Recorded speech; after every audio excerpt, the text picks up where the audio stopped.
Hello and welcome back students, welcome back to Vision Academy. तो आज हमारा doubt session हम ले रहे हैं यहाँ पे डे 11 मैथ्स से। तो प्रॉफिट एंड लॉस से कल हमने लेक्चर अटेंड किया था। ओके, हमने आप लोगों के लिए लाया था प्रॉफिट एंड लॉस का लेक्चर, और उसके अंदर कुछ डाउट्स रह गए थे, तो उसके ऊपर आज हम बात करने वाले। लेकिन डाउट्स पे आने से पहले मैं कुछ चीज़ों को थोड़ा सा और क्लैरिफाई कर देना चाहता हूँ। काफ़ी सारे लोग बोल रहे हैं कि सर कोई बुक लेना ज़रूरी है क्या। देखिए, मैं बोलता हूँ कि बुक लेना बिल्कुल भी ज़रूरी नहीं है। रीज़न उसका ये है, बुक लेना इसलिए ज़रूरी नहीं है क्योंकि कोई स्पेसिफिक बुक है नहीं मार्केट में, और मैं आप लोगों को कोई अनदर बुक बिकवा के मतलब कोई ऐसा झूठ नहीं बोलना चाहूँगा। तो इसीलिए आप हमारे अगर नोट्स को और हमारे अगर लाइक वर्कशीट्स को फॉलो अप कर रहे हो तो वो आप लोगों के लिए इनफ हो जाएंगे। उसके अलावा हम और भी वर्कशीट्स लाने के लिए ट्राई अप कर रहे हैं। तो हमने आप लोगों को ऑलरेडी बोला था कि डेली वर्कशीट्स के लिए हम वर्कआउट कर रहे हैं। जस्ट हमने आपसे पूछा था कि क्या अगर उसके ऊपर एक नॉमिनल छोटा सा अमाउंट का फ़ीस रहेगा तो आप लोग उसके लिए सेट मतलब यस आपका आंसर रहेगा कि आप लेना चाहेंगे कि नहीं लेना चाहें। चलिए, वो सब तो बात की बात है। और दूसरा एक क्वेश्चन है कि कॉलेजेस के बारे में ना बहुत डाउट्स आ रहे हैं। कॉलेजेस के बारे में कि सर कौन सा कॉलेज बीसीए के लिए लें, कौन सा बीबीए के लिए लें, कौन सा बीएमएस के लिए, बीबीएम के लिए। तो देखो, हम एक्चुअली कॉलेज के लिस्ट आप लोगों को देना चाहते हैं। ऐसा नहीं है कि हम इसके ऊपर काम नहीं कर रहे, हम लगातार इसके ऊपर काम कर रहे हैं। हम आपके लिए लिस्ट लेके आने की पूरी कोशिश कर रहे हैं। बस प्रॉब्लम ऐसी है कि हम आपको कंफर्म लिस्ट दें ताकि वो कॉलेजेस जो भी आपको लिस्ट हम प्रोवाइड करें उसमें हम आपको बता सकें कि कौन से कॉलेजेस एग्जैक्टली सीईटी ले रहे हैं, कौन से कॉलेजेस नहीं ले रहे हैं। तो इसीलिए हमको थोड़ा सा समय लग रहा है। तो हम वेरीफाई करना चाहते हैं सभी चीज़ों को पूरी अच्छी तरीके से, और तभी आपको इन्फॉर्मेशन देना चाहते हैं। और सबसे पहली बात है कि यार, कॉलेज के लिस्ट के बारे में जो बात करो, पहले पढ़ाई तो कर लो, फिर कॉलेज के लिस्ट के बारे में बात हो जाएगी ना। तो पहले पढ़ाई तो करो। आप लोग पढ़ाई तो करी, मतलब उसके ऊपर ध्यान छोड़ के आप लोग कॉलेज की लिस्ट के पीछे पड़े हुए हो। आप सीईटी दे रहे हो तो आपका एडमिशन तो बाद में होगा ना, ठीक है। इसीलिए पहले पढ़ाई करो। वो सब चीज़ें मैं आपके लिए लाइक ला के दे दूँगा, मैं आप लोगों को दे दूँगा। और मैं समझ रहा हूँ कि बहुत सारे प्राइवेट यूनिवर्सिटीज़ के भी जो इंडिविजुअल एग्ज़ाम्स होने वाले हैं उनका भी डेडलाइन लगभग यही 10-11 तारीख के आसपास है। तो उसके पहले हमारे पास भी डेडलाइन है। हम भी ऑन ए डेडलाइन ही काम कर रहे हैं, नोट कर रहे हैं। तो इसीलिए हम भी आप लोग को प्रोवाइड कर देंगे, बट थोड़ा सा हमको समय दो, थोड़ा सा समय दो ताकि हम उसको सब चीज़ों को क्लैरिफाई कर सकें आपकी, ठीक है। चलो, अब यहाँ पे क्वेश्चंस पे आ जाते हैं। तो क्वेश्चन यहाँ पे है कि सर प्लीज़ एक्सप्लेन क्वेश्चन 8, 9, 10 समझ में नहीं आया। तो 8, 9, 10 क्वेश्चन क्या था उसको देख लेते हैं एक बार। 8th क्वेश्चन है कि Ashish buys a TV at a discount of 15%। If he buys the same TV at a discount of 12.5%, then he would have to pay ₹175 मोर। देखो, डिस्काउंट बोला है। डिस्काउंट को हम किस पे कैलकुलेट करते हैं? Discount is always calculated on marked price, right. Discount को हम मार्क प्राइस पे कन्वर्ट करते हैं, सॉरी इस पे कंपेयर करते हैं। ओके, तो हमेशा डिस्काउंट हमको किस पे मिलता है? मार्क प्राइस पे मिलता है। अब देखो, सिंपल से कल एक तरीका बताया था, अगर वो नहीं समझा तो आज हम समझते हैं। तो 15% डिस्काउंट मिलेगा। 15% डिस्काउंट किसका मिलेगा? मार्क्ड प्राइस पे। मतलब कि अगर 100 रुपये मार्क्ड प्राइस है, if 100 rupees is a mark price, और 15% यहाँ पे हम करते हैं इसको, तो कितना मिलेगा? ये 85 रुपीज़ में मिल जाएगा, राइट। और अगर यहाँ पे मार्क प्राइस वापस से 100 था और 12.5% का डिस्काउंट मिलता है, तो यहाँ पे कितने में मिल जाएगा? ये 87.5 में मिल जाएगा, राइट। बिकॉज उतना परसेंट, तो 100 का 12.5% इज़ 12.5 रुपीज़, और 100 का 15% इज़ 15 रुपीज़, ठीक है। देखो, एक जो चीज़ है, ये 15% और 12.5% में क्या बोला है कि अगर 15% का डिस्काउंट की जगह पे 12.5% का डिस्काउंट लेंगे तो यहाँ पे हमको कितना एक्स्ट्रा भरना पड़ेगा? 1.75 रुपीज़, राइट। इतना ज़्यादा देना पड़ेगा। तो मतलब कि ये जो इसके बीच में जो ये नथिंग बट हमारे पास में इन दोनों के बीच में जो ये 2.5% का डिफरेंस, 2.5% का डिफरेंस आ रहा है, उसकी वैल्यू 175 है, राइट। उसकी वैल्यू क्या है? 175। ये जो 2.5% का डिफरेंस आ रहा है उसकी वैल्यू 175 है।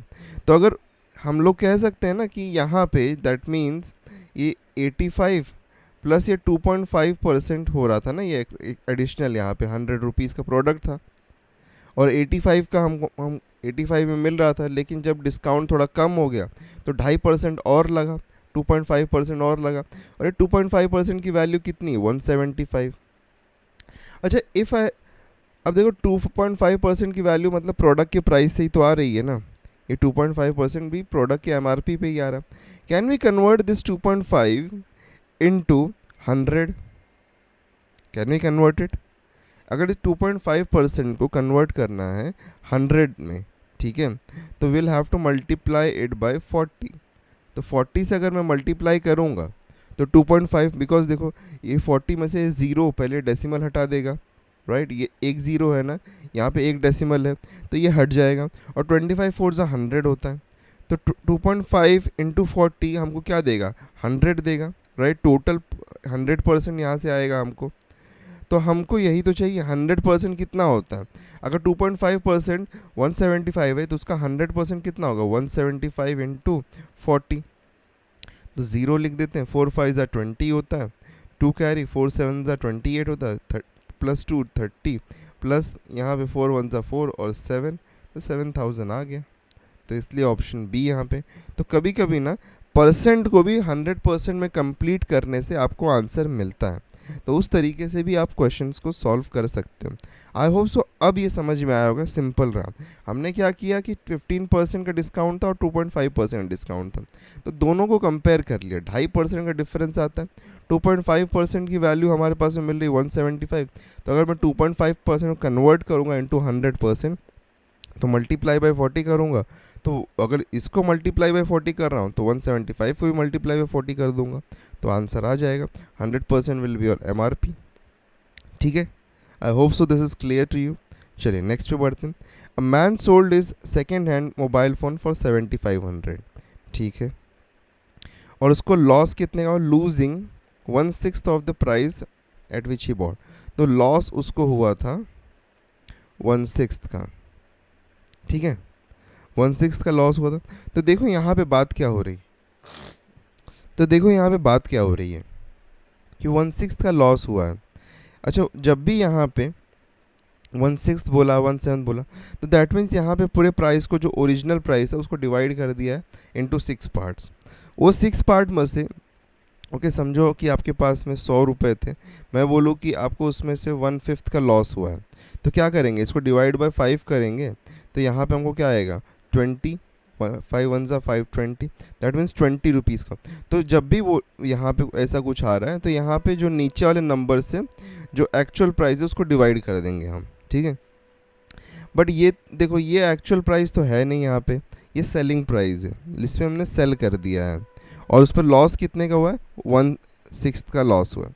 तो अगर 1/6 का लॉस हुआ तो ये प्राइस कितना है, अगर ये प्राइस कितना है, तो अगर हमको ये फाइंड करना है, तो ये लॉस तो 1/6 है, तो ये जो हमको रिसीव हुआ है, जो हमको प्रॉफिट, ये कितना है, ओके इसको हम लोग क्या कर सकते हैं, 1/6 है तो 1 माइनस 1/6 करेंगे, तो यहाँ पे हमारे पास में आएगा 6 इंटू 1 6 माइनस 1 अपॉन 6, तो ये 5/6।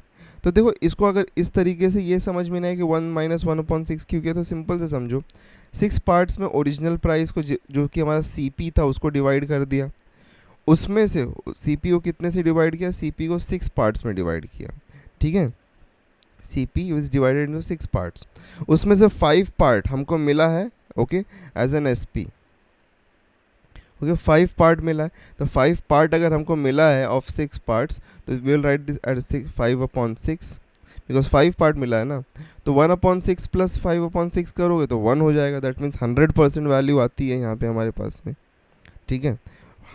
हमको पता है ना कि 100% को हम 1% लिख सकते हैं, ठीक है। तो अब देखो यहाँ पे नाउ वी नो दैट कि 7500 इज इक्वल टू 5/6, बिकॉज अगर 1/6 का लॉस हुआ है तो 5/6 हमको मिला है, that is what we have received.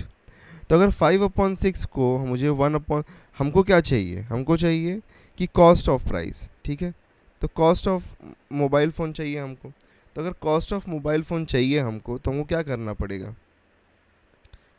अगर कॉस्ट ऑफ मोबाइल फ़ोन चाहिए हमको तो हमको क्या करना पड़ेगा? हमको पहले 1/6 कितना हो रहा है वो हमको फाइंड करना पड़ेगा, ठीक है। तो 1/6 कितना है? अगर मुझे 1/6 फाइंड करना है तो यहाँ पे ऊपर न्यूमरेटर में क्या है, 5 है। तो न्यूमरेटर में 5 है तो उसको मुझे मल्टीप्लाई कर दूंगा। अगर मैं डिवाइड कर दूँ उसको 5 से तो ये 5 कैंसिल हो जाएगा, ऊपर वाला 5 और नीचे वाला 5 कैंसिल हो जाए। लेकिन अगर राइट हैंड साइड पे मैं डिवाइड करता हूँ तो लेफ्ट हैंड साइड पे भी डिवाइड करना पड़ेगा। तो यहाँ पे इसका आंसर आएगा 1500 इज इक्वल टू 1/6। तो 1/6 हमको कितना मिल गया? 1500। मतलब कि लॉस कितने का हुआ है? 1500 का। लेकिन मैंने क्या बोला, this is only one part of this cost price, ठीक है। एक 1/6 पार्ट है ये कॉस्ट प्राइस का। तो मुझे अगर यहाँ पे टोटल प्राइस चाहिए तो इसको मुझे किससे मल्टीप्लाई करना पड़ेगा? इफ़ आई हैव टू, ये 1/6 है ना, तो 1/6 का अगर टोटल चाहिए तो यहाँ पे 6 को इस साइड लेके आओ। 1 मतलब 100% पार्ट होता है यहाँ पे। तो 1500 इंटू 6 से हमको मिलेगा 6 इंटू 15 होता है 90 और यहाँ पे 9000। तो 9000 इज़ द ओरिजिनल प्राइस। तो फ्रैक्शंस इसमें इन्वॉल्व है। प्रॉफिट लॉस का क्वेश्चन है बट फ्रैक्शंस इन्वॉल्व है। तो फ्रैक्शंस का यहाँ पे डीलिंग है, इसलिए थोड़ा सा यहाँ पे कंफ्यूजन क्रिएट होता है। बट इसी तरीके से आपको ये सॉल्व करना है, ठीक है। बढ़ते हैं next question. What is the percentage of loss on CP if the loss on SP is ₹20? तो ये बोल रहा है कि SP, ओके, एक लॉस हुआ है, उसको हमको उसका अगर हम देखें तो बोल रहा है कि CP के कंसिडरेशन में लॉस जो है वो ₹20 का लॉस है, ठीक है। तो हमको बताना है, सॉरी, SP के कंसिडरेशन में लॉस ₹20 का है, तो CP के कंसिडरेशन में कितने % का लॉस हुआ है वो बताना है, ठीक है। ये हमको बताना है। क्वेश्चन समझ में आ रहा है? देखो, लॉस ऑन SP बोल दिया है ₹20, मतलब SP के कंसिडरेशन में, ओके, सेलिंग प्राइस के कंसिडरेशन में हमको लॉस कितने का हुआ है? ₹20 का हुआ है, ठीक है। और CP के कंसिडरेशन में कितने का यहाँ पे होना चाहिए? तो अब देखो, जैसे फॉर एग्जांपल यहाँ पे कोई प्राइस हमने बाई किया था किसी X अमाउंट पे और उसको हमको बेचना था कोई Y अमाउंट पे, ठीक है। बट Y अमाउंट से ₹20 कम में बेच दिया, ठीक है। अगर Y अमाउंट से ₹20 कम में बेच दिया तो ये क्या हो, Y - 20, तो ये हमारा यहाँ पे इसलिए सेलिंग प्राइस पे लॉस हुआ, ठीक है। तो यहाँ पे हमको अगर Y - 20 हम करेंगे तो हमको क्या मिल जाएगा? Selling price, right. और ये जो प्राइस हमको यहाँ पे लाइक ₹20 का लॉस हुआ है ना, तो वही प्राइस को जो हमको लॉस हुआ है, ओके, चलो इसको थोड़ा सा समझते हैं। ये अगर समझो सेलिंग प्राइस ₹100 होने वाला था, ठीक है। अगर for example let selling price को हम लोग ₹100 एज्यूम कर लेते हैं। अगर सेलिंग प्राइस ₹100 होने वाला था, ओके, तो यहाँ पे उसके कंसिडरेशन में यहाँ पे लॉस कितने का हुआ है? ₹20 का लॉस हुआ है, ठीक है। तो सेलिंग प्राइस का कंसिडरेशन, अगर हम जो भी प्राइस में बेचा है उसको सेलिंग प्राइस से हम लोग कंसिडर करें तो ₹20 का लॉस हुआ है, ठीक है। तो loss is equal to 20, selling price is equal to 100, ठीक है। 100 हमने अज्यूम कर लिया। हमको क्या पता है कि यहाँ पे लॉस का फॉर्मूला क्या होता है? लॉस का फॉर्मूला होता है CP - SP, राइट। लॉस कितना है? 20 है और CP हमको फाइंड करना है। SP यहाँ पे है, SP कितना है? 100 है। अगर 100 को उस साइड भेज दूँ तो 20 + 100 हो जाएगा, तो इक्वल टू CP मिलता है हमको यहाँ पे, राइट। तो CP कितना मिल जाता है? 120। अब ये 120 मतलब कि कॉस्ट प्राइस उसका 100 था, ओके, कॉस्ट प्राइस 100 था। सेलिंग प्राइस यहाँ पे, सेलिंग प्राइस जो है यहाँ पे सेलिंग प्राइस 100 है और उस पे लॉस हमको है 20 का, ठीक है। तो सेलिंग प्राइस का कंसिडरेशन में तो लॉस यहाँ पे ₹20 का है, लेकिन कॉस्ट प्राइस कितना था? 120 था उसका। तो अब कॉस्ट प्राइस अगर 120 है तो यहाँ पे हमको 20% अपॉन, हमको लॉस का परसेंट चाहिए ना, तो 20/120 इंटू 100 करो। ये ज़ीरो से ये ज़ीरो कैंसिल, बचा क्या? 200/12। तो इसको सॉल्व करोगे अगर तो you will get 16.66। Option A यहाँ पे राइट ऑप्शन बन जाएगा, ठीक है। I hope so you understood. वापस से अगर नहीं समझे हो तो बता देता हूँ, फिर से समझ लो इसको। मतलब कि एक सीपी पे हमने जब प्रोडक्ट ख़रीदा और उसको सीपी से मतलब कि 20 रुपये कम में बेच दिया, ठीक है, उसको हमने सीपी से 20 रुपये कम में बेच दिया, तो यहाँ पे सेलिंग प्राइस के कंसिडरेशन में 20 रुपीज़ का लॉस हुआ है। सेलिंग प्राइस के कंसिडरेशन में 20 रुपीज़ का लॉस हुआ है, ठीक है। सेलिंग प्राइस में हमको यहाँ पे 20 रुपीज़ का लॉस हुआ है। तो ये 20 रुपीज़ का लॉस है, तो हमने सेलिंग प्राइस को अज्यूम कर लिया कि 100 है, और उस तरीके से हमको सीपी मिल गया और फिर आगे हमने सॉल्व कर लिया। आई hope so you understood this question, ठीक है। तो ये 3 डाउट्स थे इस चैप्टर में, तो आई hope so this is very clear. चलिए आगे बढ़ते हैं। व्हाट्सएप और टेलीग्राम अगर ज्वाइन नहीं किया तो ज्वाइन कर लीजिए। आप QR कोड दिया गया, आप QR कोड स्कैन कर सकते हैं, फिर ज्वाइन कर सकते हैं, या फिर लिंक भी नीचे डिस्क्रिप्शन में। सब्सक्राइब नहीं किया हो तो सब्सक्राइब भी कर देना, क्योंकि ऐसे और भी नोटिफिकेशंस और इंपॉर्टेंट अपडेट्स आते रहते हैं, ठीक है। बहुत ही जल्दी बहुत ज़्यादा यहाँ पे अपडेट्स भी आने वाले, बहुत सारे नए अपडेट्स भी आने वाले, तो प्लीज़ ज्वाइन कर लीजिए हमारे चैनल को। और आज 3 बजे मैथ्स का लेक्चर होगा, मैथ बेसिक्स का, इक्वेशन इन 1 वेरिएबल, ठीक है, इक्वेशन इन 1 वेरिएबल। 7 बजे हमारा कंप्यूटर का लेक्चर होगा, तो do not miss out these 2 lectures as well, okay. Very important lectures होने वाले। So meet you in today's lectures.